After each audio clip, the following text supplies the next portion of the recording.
അല്ല മനുഷ്യരെ, അഭിമാനമുള്ളവർക്കല്ല അഭിമാനത്തിൻ്റെ വില എത്രത്തോളം എന്ന് മനസ്സിലാവുകയുള്ളൂ. പ്രധാനമന്ത്രി ആവാസ് യോജന പ്രകാരം കിട്ടുന്ന വീടിൻ്റെ മുമ്പിൽ മൂങ്ങിഞ്ചിയുടെ പോട്ടം വെക്കണമെന്നുള്ള അവിടുത്തെ ഡിമാൻഡ് വന്നപ്പം ഇവിടെയുള്ള മനുഷ്യർക്ക്, അഭിമാനമുള്ള മനുഷ്യരാണ്, അവരുടെ അവകാശമാണ് ആ വീടെന്ന് പറയുന്നത്. അപ്പോൾ അവർക്ക് നോക്കുമ്പോൾ അവരുടെ വീടിന് മുമ്പിൽ ഒരു സ്റ്റിക്കർ പതിപ്പിച്ച ആ ഫോട്ടോ ഇരിക്കുന്നത് അവർക്ക് അപമാനമാണ്. ഇത് എൻ്റെ അല്ല, ഞാൻ ഉണ്ടാക്കിയല്ല, അല്ലെ എനിക്ക് അർഹതപ്പെട്ടതല്ല എന്ന് ചിന്തിച്ച് വേദനിക്കാനിടയിട വരരുത് എന്ന് സാധാരണ മനുഷ്യരുടെ നിലയിൽ ചിന്തിച്ച ഒരു അഹങ്കാരിയായ മുഖ്യമന്ത്രി ഇവിടെ ഉണ്ടായിരുന്നു. അതുകൊണ്ട് നിങ്ങൾ തരുന്ന കാശ് കിട്ടിയില്ലെങ്കിൽ വേണ്ട, ഞങ്ങളായിട്ടത് ചെയ്തു കൊടുക്കും, എന്നാലും ഞങ്ങളുടെ ജനങ്ങളുടെ അഭിമാനമാണ് ഞങ്ങൾക്ക് വലുത് എന്ന് പറഞ്ഞ രാഷ്ട്രീയക്കാരനായ ഒരു ചിരിക്കാത്ത മുഖ്യമന്ത്രി ഉണ്ടായിരുന്നു, ഗൗരവക്കാരനായ മുഖ്യമന്ത്രി. സംഘി ബിജ്ജൻ എന്ന് പറയും, സംഘി ബിജ്ജൻ അതായിരുന്നു അദ്ദേഹത്തിൻ്റെ പേര്. അദ്ദേഹത്തെ മൂലക്കിരുത്തിയപ്പോൾ ജയിച്ചത് ആരാണ്? ഇവിടുത്തെ കോർപ്പറേറ്റുകളാണ് ജയിച്ചത്. ഇതിൽ വായിൽ സ്വർണ്ണക്കരണ്ടിയും വെച്ച് ജനിച്ചവർക്കൊന്നും അല്ല അതിൻ്റെ നഷ്ടം ഉണ്ടായിരിക്കുന്നത്. സാധാരണപ്പെട്ട പാവപ്പെട്ട മനുഷ്യർക്കാണ് അതിൻ്റെ നഷ്ടം ഉണ്ടായിരിക്കുന്നത്. ഏതെങ്കിലും ഒരു പാവപ്പെട്ട മനുഷ്യരെ ഇതുവരെ വന്ന് വെളിപ്പെടുത്തിയിട്ടുണ്ടോ ഞങ്ങൾക്ക് പിണറായി സഖാവിൻ്റെ ഭരണം മടുത്തിരുന്നുവെന്ന്, ഞങ്ങൾക്കൊരു ചേഞ്ച് വേണമെന്ന്? ഒരു മിഡിൽ ക്ലാസ് ലെവലിൽ നിന്നുള്ളതല്ലാതെ താഴേക്കടയിലുള്ള ഏതെങ്കിലും ഒരു മനുഷ്യർ, ഈ പെൻഷൻ വാങ്ങിച്ച് ജീവിച്ചുകൊണ്ടിരുന്നവരായാലും മറ്റുള്ള ആനുകൂല്യങ്ങളിൽപ്പെട്ട് ജീവിച്ചുകൊണ്ടിരുന്ന ആരെങ്കിലും വന്ന് ഇതുവരെ പറഞ്ഞിട്ടുണ്ടോ? ഇല്ലല്ലോ. നാളിതുവരെയായിട്ട് സംസ്ഥാന സർക്കാർ കൊടുത്തിരിക്കുന്ന ലൈഫിന്റെ വീടുകൾ എന്ന് പറഞ്ഞാൽ 5,783 വീടുകളാണ് പണി പൂർത്തീകരിച്ച ആൾക്കാർ താമസിക്കപ്പെട്ടിട്ടുള്ളത്. ഇപ്പം നിലവിൽ പണിതുകൊണ്ടിരിക്കുന്നതായിട്ടുള്ള വീടുകൾ 1,05,582 വീടുകളാണ്.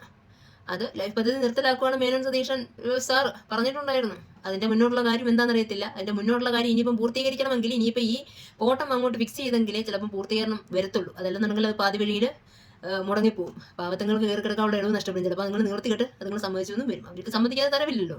അവരുടെ ഔദാര്യമല്ലേ സർക്കാരിന്റെ, ഇപ്പോഴത്തെ സർക്കാരിന്റെ ഔദാര്യം. പഴയ സർക്കാരിന്റെ നിന്ന് പിടിച്ചു വാങ്ങാനുള്ള അവകാശവും ഇപ്പോഴത്തെ സർക്കാരിന്റെ ഔദാര്യവുമാണ് ഈ പാവങ്ങളായ സാധാരണപ്പെട്ട ജനങ്ങൾക്ക് കിട്ടുന്നത് എന്നുള്ള കാര്യം സാധാരണപ്പെട്ട ജനങ്ങൾ മനസ്സിലാക്കുക. ഓക്കെ, അപ്പോൾ ഈ 5 ലക്ഷത്തിൽ പരം വീടുകൾ ചെയ്തതിന് സർക്കാരിന് ചിലവായ പൈസ എന്ന് പറഞ്ഞാൽ 21,300 കോടി രൂപയാണ്. അതിൽ 19,000 കോടി രൂപയും കൊടുത്തിരിക്കുന്നത് സംസ്ഥാന സർക്കാരാണ്. ബാക്കിയുള്ള 2,300 കോടി രൂപയ്ക്ക് വേണ്ടിയിട്ടാണ് ഈ മോഡിജിയുടെ ഫോട്ടോ കൊണ്ടുവന്ന് സ്റ്റിക്കർ പതിപ്പിക്കണമെന്ന് പറയുന്നത്. അതായത് ഫുൾ ക്രെഡിറ്റും അങ്ങോട്ടടിക്കാൻ വേണ്ടിയിട്ട്. അത് നടക്കത്തില്ല എന്ന് ആർജവമുള്ള, ആണത്തമുള്ള, തൻ്റെടമുള്ള, അഹങ്കാരിയായ, ആത്മാഭിമാനമുള്ള മുഖ്യമന്ത്രി പിണറായി വിജയൻ പറഞ്ഞത്. പക്ഷെ ഇപ്പൊ ഇവിടെ നടക്കുന്നത് ഇതൊന്നുമില്ലാത്ത, അധികാരത്തിന് വേണ്ടിയിട്ട് എന്ത് നാറിയ ചറ്റത്തരവും എന്ത് നാറിയ കളികളും കളിക്കുന്ന ഒരു സർക്കാരാണ് ഇപ്പൊ ഇവിടെ ഉള്ളത്. മതമാണ് മതമാണ് മതമാണ് പ്രശ്നം. എവിടെ പോയി ഷാജി അംഗത്തിന്റെ മതം? ഇപ്പൊ എവിടെ പോയി? അധികാരത്തിന് വേണ്ടി മതത്തിനെ വിട്ട് പോക്കറ്റിലാക്കുക അല്ലയോ? അധികാരം കിട്ടിയാൽ മതമൊക്കെ പിന്നോട്ട് മാറി നിൽക്കും അല്ലേ? ഇപ്പൊ എവിടെ പോയി നിങ്ങളുടെ മതം? മുസ്ലിം ലീഗുകാരുടെ മതം എങ്ങോട്ട് പോയി? അധികാരത്തിന് വേണ്ടി RSSകാരുടെ കാല് നിൽക്കുന്നതിനോ അവരുടെ അടിവസ്ത്രം കഴുകിയ വെള്ളം കുടിക്കുന്ന പണിയിലാണ് ഇപ്പൊ ഈ പറയുന്ന ആൾക്കാർ. ആർക്കാണ് പ്രശ്നം? ആർക്കാണ് മതം പ്രശ്നം? നിങ്ങൾക്കായിരുന്നു മതം പ്രശ്നം.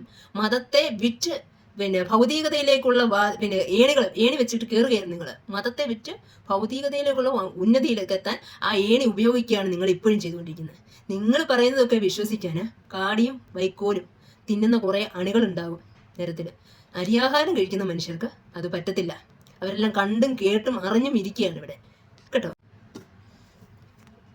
എല്ലാവരും കൂടെ ചേർന്ന് കേരളത്തിലെ മാധ്യമങ്ങൾ ഉൾപ്പെടെ ചേർന്നിട്ട് സംഘി വിജയനാക്കാനായിരുന്നു. CPIM IM സംഘികളുടെ കാല് നിൽക്കുന്ന ആൾക്കാരായിട്ട് ആക്കാനായിരുന്നു തീവ്ര ശ്രമം നടന്നുകൊണ്ടിരുന്നത് കഴിഞ്ഞ 10 വർഷം കൊണ്ട്. അതുകൊണ്ട് വലിയ ഗുണമുണ്ടായി.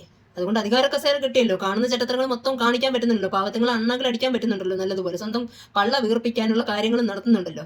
ഇപ്പം ആരാന്നുള്ളത്, കർമ്മ എന്നുള്ളത്, കർമ്മ ഈസ് എ ബൂമറാങ് ആണ്. ആരാണ് സംഘികൾക്ക് ആസനം താങ്ങി കൊടുക്കുന്നത് എന്നുള്ളത് ഇപ്പം പൊതുജനം തിരിച്ചറിഞ്ഞുകൊണ്ടിരിക്കുകയാണ്. ചിന്താശേഷിയും ബുദ്ധിയും വിവരവുമുള്ള പൊതുജനം തിരിച്ചറിഞ്ഞുകൊണ്ടിരിക്കുകയാണ്. അവരുടെ അനുഭവത്തിലൂടെ അറിഞ്ഞുകൊണ്ടിരിക്കുകയാണ് ഇപ്പോൾ ആരാണ് സംഘികൾക്ക് കാഴ്ചവെച്ച് കൊടുത്തുകൊണ്ടിരിക്കുന്നതെന്ന്. ഇപ്പം 1.5 മാസം ആയിട്ടേ ഉള്ളൂ ഭരണത്തിൽ കയറിയിട്ട്. നടക്കാൻ പാടില്ലാത്ത കാര്യങ്ങളാണ് നടന്നുകൊണ്ടിരിക്കുന്നത്, ഇനി അങ്ങോട്ട് നടക്കാൻ പോകുന്നതും. ഒരു ഇടതുപക്ഷ പ്രത്യയശാസ്ത്രത്തിൽ വിശ്വസിക്കുന്ന ഒരാൾ, അല്ലെങ്കിൽ അതിനെ ഇഷ്ടപ്പെടുന്ന ഒരാൾ, ഈ സമൂഹത്തിൽ കാണുന്ന ഇത്തരം അനീതികൾക്കെതിരെ പ്രതികരിക്കുമ്പോൾ എങ്ങനെ സംഘിപരിവേഷ പട്ടം കിട്ടുന്നു എന്നുള്ളത് ഞാനിപ്പോൾ എൻ്റെ അനുഭവത്തിൽ മനസ്സിലാക്കിക്കൊണ്ടിരിക്കുകയാണ്. അതുതന്നെയാണ് സഖാവ് പിണറായി വിജയൻ എങ്ങനെ സംഘി വിജയനായി എന്നുള്ള കഥ എനിക്ക് മനസ്സിലാവുന്നത്. കാരണം ഞാനിങ്ങനെ പ്രതിഷേധിച്ചുകൊണ്ടിരിക്കുമ്പോൾ എനിക്ക് താഴെ വന്നിട്ട് എന്നെ സംഘിണിയാക്കിയിരിക്കുകയാണ്. ഇപ്പോൾ എന്നെ മുസ്ലിം ആക്കിയിരിക്കുകയാണ്, എന്നെ സംഘിണിയാക്കിയിരിക്കുകയാണ്. ഇതൊക്കെയാണ് നടന്നുകൊണ്ടിരിക്കുന്നത്. അപ്പോൾ എങ്ങനെ ഒരു വ്യക്തിയെ സമൂഹത്തിന് മുമ്പിൽ സംഘിണിയായി പ്രദർശിപ്പിക്കുന്നു? അപ്പം എൻ്റെ ഈ പോസ്റ്റുകൾക്ക് താഴെ അല്ലെങ്കിൽ എന്നെ ഈ മെൻഷൻ ചെയ്തിരിക്കുന്നത് കാണുമ്പോൾ സാധാരണ അറിയാൻ വയ്യാത്തവർ ചിലപ്പോൾ വിശ്വസിക്കും, ശരിയാണ്, ഞാനൊരു സംഘിണിയാണെന്ന് വിശ്വസിക്കും, ഞാൻ എക്സ് മുസ്ലിം ആണെന്ന് വിശ്വസിക്കും.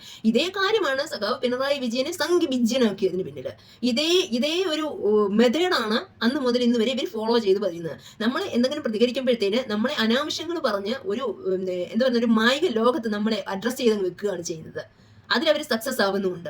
എനിക്കിവിടെ പറഞ്ഞാൽ എന്നെ സംബന്ധിച്ചിടത്തോളം ഇത്രയേ ഉള്ളൂ. എന്നെ സംബന്ധിച്ചിടത്തോളം ഇത്ര കാര്യമേ ഉള്ളൂ. കാരണം ഞാൻ എന്താണെന്നുള്ളത് എനിക്കറിയാം, ഞാനുമായിട്ട് ബന്ധപ്പെട്ടവർക്കും അറിയാം. എൻ്റെ പേഴ്സണൽ കാര്യം ഇതിനകത്തോട്ട് കൊണ്ടുവരുന്നില്ല. കാരണം ഇത് പറയേണ്ടി വന്നതെന്ന് പറഞ്ഞാൽ സഖാവ് പിണറായി വിജയനെ എങ്ങനെ സംഘിസം കൊണ്ട് ചേർത്ത് സംഘി വിജയനാക്കി എന്നതിനുള്ള എൻ്റെ ഒരു അനുഭവമാണ് ഞാനിവിടെ നിങ്ങളുമായിട്ട് ഷെയർ ചെയ്തത്. സത്യം പറഞ്ഞാൽ ഓരോ ദിവസവും ഈ സർക്കാരിന്റെ ഭാഗത്തു നിന്നുള്ള ഓരോ തീരുമാനങ്ങൾ വരുമ്പം ഭയമാകുന്ന മറ്റൊന്നുമല്ല. നമ്മൾ ഈ നേരിട്ട് പോയി കണ്ടിട്ടില്ലെങ്കിലും ഈ മീഡിയയിലൂടെ ആയാലും ഒക്കെ ഉത്തരേന്ത്യയൊക്കെ നമ്മുടെ മുമ്പിൽ പതിഞ്ഞു പോയ കാര്യങ്ങളാണ്. അവിടുത്തെ മനുഷ്യരുടെ ജീവിത രീതി എന്താണ്, ജീവിത നിലവാരം എന്താണ്, അവരുടെ ചുറ്റുപാടുകൾ എന്താണെന്നുള്ളത് നമ്മൾ അറിയുന്ന കാര്യങ്ങളാണ്. അതിലേക്ക് നമ്മുടെ ഈ സ്വന്തം നമ്മുടെ നാടിനെ കൊണ്ടുപോകുന്ന ഒരു സിറ്റുവേഷൻ നമുക്ക് വല്ലാതൊരു എന്താ പറയുക, ഒരു തളർച്ച ഉണ്ടാകും. അത് ചിന്തിക്കുമ്പോൾ നാളത്തെ തലമുറ എങ്ങനെയാവും, അല്ലെങ്കിൽ അവരെന്തൊക്കെ ഫേസ് ചെയ്യേണ്ടി വരും, എന്താകും. ഇത്രയും വേൾഡിൽ തന്നെ ഇത്രയും ഉന്നമനത്തിലെത്തിച്ച ഒരു നാടിനെ ഈ സംഖ്യവൽക്കരിക്കാൻ പോകുമ്പോൾ അവരുടെ ആ റേഞ്ചിലേക്ക് നമ്മുടെ നാടിനെ കൊണ്ടുവരാനുള്ള ശ്രമങ്ങൾ ഇങ്ങനെ നടത്തുമ്പോൾ അതിനു മുമ്പിൽ നമ്മൾ ഓട്ടോമാറ്റിക്കലി അങ്ങ് പ്രതികരിച്ചു പോവുകയാണ്. അപ്പോൾ ഈ പ്രതികരിക്കുന്നവരെ അഡ്രസ്സ് ചെയ്യുന്നത് അവരോട് ചേർത്ത് വെച്ചിട്ടാണ്, സംഖ്യകളോട് ചേർത്ത് വെച്ചിട്ട് സംഖ്യനി പട്ടം എടുത്തു തരികയാണ്, അല്ലെങ്കിൽ സംഖ്യ ബിജ്യൻ, അല്ലെങ്കിൽ ഇടതുപക്ഷക്കാരൻ മൊത്തം സംഖ്യകൾ. ഇത് ഒരു വലിയൊരു നറേറ്റീവാണ് സൃഷ്ടിച്ചിരിക്കുന്നത്. കഴിഞ്ഞ ഈ 10 കൊല്ലം കൊണ്ട് ഇവർ ഈ മാപ്രകൾ ഉൾപ്പെടെ, ഈ മാപ്രകൾക്കാണ് ഏറ്റവും വലിയ പങ്ക്. ഈ മാപ്രകൾക്കുൾപ്പെടെ അവരുൾപ്പെടെ കൊണ്ടുവന്ന മനുഷ്യന്റെ മനസ്സിൽ ഇടം കൊടുത്തിരിക്കുന്നത് പിണറായി സർക്കാർ സംഖ്യവൽക്കരിക്കുകയാണ്, BJP ആയിട്ടുള്ള ഡീലാണ്. അപ്പം ആ BJP ആയിട്ടുള്ള ഡീൽ എന്നുള്ളതിന് തെളിവൊന്നും ഒരു നാട്ടുകാർക്കും ഒരു പൊതുജനത്തിന് ഇതുവരെ കിട്ടിയിരുന്നില്ല. പിണറായി വിജയൻ BJP ആയിട്ട് ഡീൽ നടത്തിയതിന്റെ പേരിൽ എന്തെങ്കിലും ഒരു തീരുമാനം കേരള സംസ്ഥാനത്ത് ഉണ്ടായി, സർക്കാർ ഭരണത്തിലിരുന്നപ്പം അതിനനുകൂലമായിട്ടൊരു തീരുമാനം എടുത്തു എന്നുള്ളത് ഇതുവരെ ഈ നിമിഷം വരെ ഒരു പൊതുജനത്തിനും ഒരു മനുഷ്യർക്കും തെളിയിക്കാൻ കഴിഞ്ഞിട്ടില്ല. ഈ ആരോപണം ഉന്നയിക്കുന്നവർക്കൊന്നും തെളിയിക്കാൻ കഴിഞ്ഞിട്ടില്ല. പക്ഷേ പച്ചയായിട്ട് തന്നെ നമ്മുടെ കൺമുമ്പിൽ യാഥാർത്ഥ്യപ്പെടുന്നുണ്ട് ഓരോ ദിവസവും. ആരാണ് BJP RSSുമായിട്ട് ഡീൽ ഉണ്ടാക്കിയതെന്നും അവരുടെ അജണ്ടകൾ നടപ്പാക്കാൻ ആരാണ് പണിയെടുത്തുകൊണ്ടിരിക്കുന്നതെന്നും. ഫയലുകളൊക്കെ പറന്നുപോയി എന്നാ പറയുന്നത്, ഒപ്പിടാനോ ഏറിയത് പിടിച്ചെടുത്താണ് ഫയലൊക്കെ ഒപ്പിട്ടതെന്നാണ് പറയുന്നത്.